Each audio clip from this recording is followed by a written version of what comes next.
What's up, family? We good? We smooth? Hey. Alright, cool. I'm making sure we cool, man. I thought I had 30 extra seconds. I was running over here like... first and foremost, I just want to say shout out to everyone who had a chance to go already. Y'all amazing, very talented. I'm blessed to be on the stage with y'all. As far as the audience, we couldn't do this without y'all, so I really appreciate y'all being here as well, keeping this going. And sorry, alright, should have had that on vibrate or silent. But yeah, so I really appreciate being in these spaces. My name is Conductor, and I'm sorry, y'all. My partner keeps calling me. Hope it's not an emergency. 1 second, my phone. Hey, babe, what's up? Yeah, I'm doing a show. Just like I said, it's like 80 million people watching. I put you on speakers. I said it was tonight. Eastern Standard Time. I said that. Communicate. First of all, Miss Communication, the only thing we're wasting is the time I'm spending trying to get through to you. You see, Okay, so I'm gonna. That's my that's part of my poem. It's part of the John. All right, but that's okay. That means you're really good. Hey yo, shout out to Teak, man. It's okay. I wouldn't. I was like, oh my god, I don't think we're supposed to see this. No. That was dope. Yo, shout out to Teak, man. This isn't real. I wrote this years ago. I'm gonna just do the poem now because so much for that. All right, bounce back. All right. So first of all, Miss Communication, the only thing we're wasting is the time I spend trying to get through to you. You see, you always catching feelings, but I ain't the one who threw to you. And mind you, you never seem to see where I'm coming from, like I snuck up from behind you. It's like I'm speaking another language. And see, I wouldn't have to speak so much if you just listen, right? If you listen to understand and not just to reply or rebut with a but, a Y or an I, as in, I just think it's funny how insert something irrational here. But see, it's nothing funny about your insecurities or your fears. And sometimes, most times, I'm wondering why we're still here. You see, our beautiful dreams have turned to nightmares, and we can see that we're light years away from being able to understand each other. But we're too busy getting busy, so we lay because we can't stand each other. It's something like, the beautiful darkness of our comfort zone has left us blinded by those nightcaps. But you're all I have when there's nothing left, so I always end up coming right back. It's a high recidivism rate for this pair of prison mates. You see, prisons depend on dealers, and dealers on users. We have an unhealthy dependency, and I feed off my abusers. See, I need my dealer. I said, I need my dealer. You're more than that. You're my healer. You're the tires to my Zoom, the wires to my boom, my explosive addiction, the lighter to my spoon, and I'm consumed. Patient, waiting for you to change. But I guess I'll be patient if you could do the same. Thank you. Alright, so that was my first John. I appreciate Teak looking out, because if that wasn't real, then if that was real, then I'd have been mad awkward, right? So I appreciate that, Teak. Just keep on rolling with it. And I think about when it comes down to communication, right? That piece is called Miscommunication, coming out of my book, scheduled June 24th. We'll see what happens. And when I think about communication and the lack thereof sometimes, it depends on how we grew up. Some people grew up and it was okay for people to use profanity or not even necessarily that gaslighting and hurting people that they love, right?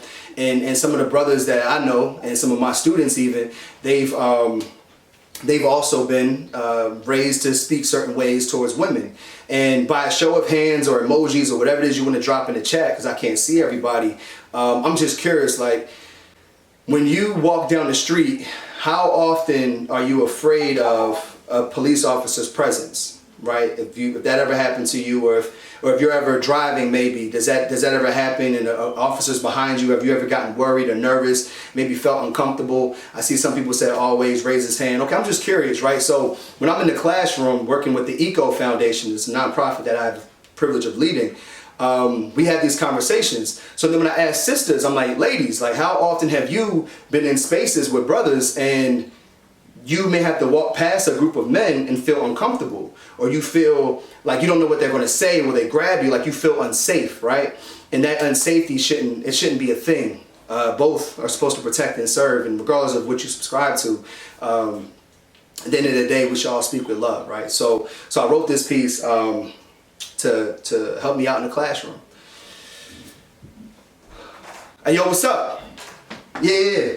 Hey, yo, what's up? Yeah, you over there? Come on now. I know you hear me talking to you.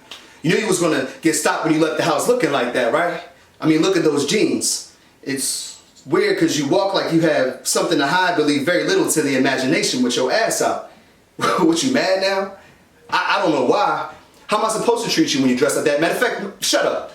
That was rhetorical. Don't give me no lip. You better be nice to me when I'm talking to you, and it doesn't matter if I disrespect you first. See, your life is in danger if you threaten me. So just let it be, because you're low-hanging fruit, right for the taking. I know you're not on that corner just waiting for the bus. See, you knew we was coming along. Keep it real, you was waiting for us. You knew we would say something when you walked by. You know, flash my sirens of harassment, asking you questions 3 and 4 times, give you the 3rd degree until you freeze. Fear has you shaking, pressure of my presence makes your heart race, and you're hoping I don't take you out of your character by calling you out of your name. But if you react, then you're in the wrong and the only one to blame because you were low-hanging fruit. You were meant to hang, be picked. So if I grab you, don't resist. See, it's just a harmless pat down. If I leave bruises, then let that be a reminder to stop resisting my arrested development, stuck in a previous generation of thoughts. When you were low-hanging fruit, peeled from your land, plucked the most sought, peeled back your cultural identification, low-hanging fruit. See, you are predisposed to being genetically disrespected. The most vulnerable, the most targeted, and the least protected. Low-hanging fruit, she's right for the taking. Low-hanging fruit, he's right for the taking. Right for the taking, right for the taking. You better pray to God that I don't take it. Thank you, that was my second John. So, when I think about... thank y'all.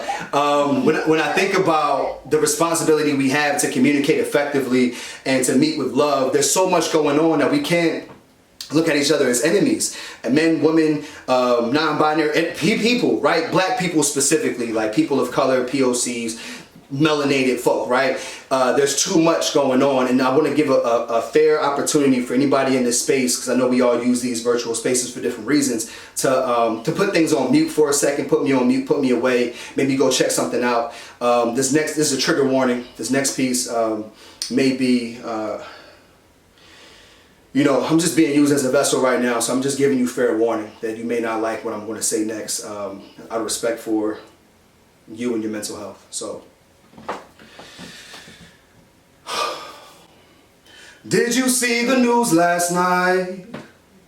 They shot another one down. Oh. But does it even matter? Why? Or is it all for nothing? Did you see the news last night? They shot another one down. In cold blood. Families crying, tears and sirens. Teddy bear mausoleums erect on the corner where the coroner now collects another lifeless body whose soul was snatched by a reaper. But see, this reaper was armed with a badge of privilege and a 9mm. He could have been properly trained not to be so grim, but see, unpaid leave was cheaper. So to home, they'll be sending him. This is why murder is trending, and how are we supposed to cope with suture or provide hope for the future? How are we supposed to tell them that they are priceless when they can clearly see that lives have no value? See, when murder is trending, violence goes viral and spirals into the World Wide Web of lies, fighting over whose lives matter and whose doesn't. But see, when we see that repost, shares, and likes doesn't make anything better, because ironically, although her son will never rise again, she will be in mourning forever, because his murder is trending until it's forgotten.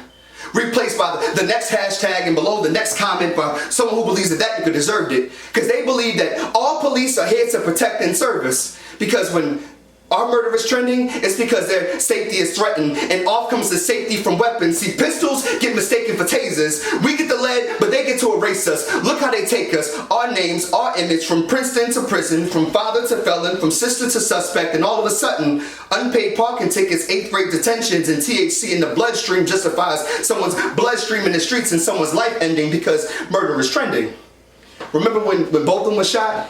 Before then, a few years back, Keith Lamont Scott, 2 cities, 2 brothers. And the sad thing is, by the time you're hearing this, it probably would have been another.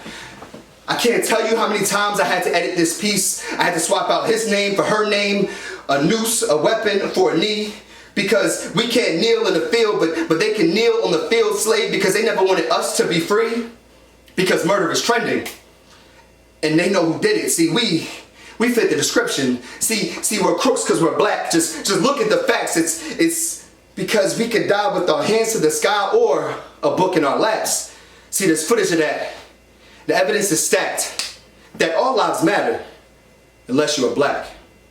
Thank y'all. That's my time. Y'all, appreciate y'all for this moment. I just want to say that the cure for what's going on, this hate, this pain right now, as my partner said it best, is black joy. So be mindful of how you spend your time. Be mindful of what you give your time to. Go have fun. Go walk on hikes. Go sing. Go mash up songs. Go be your authentic self and love yourself. And most importantly, keep your crown up. My name is Kyle the Conductor. Thank you for this time. Peace.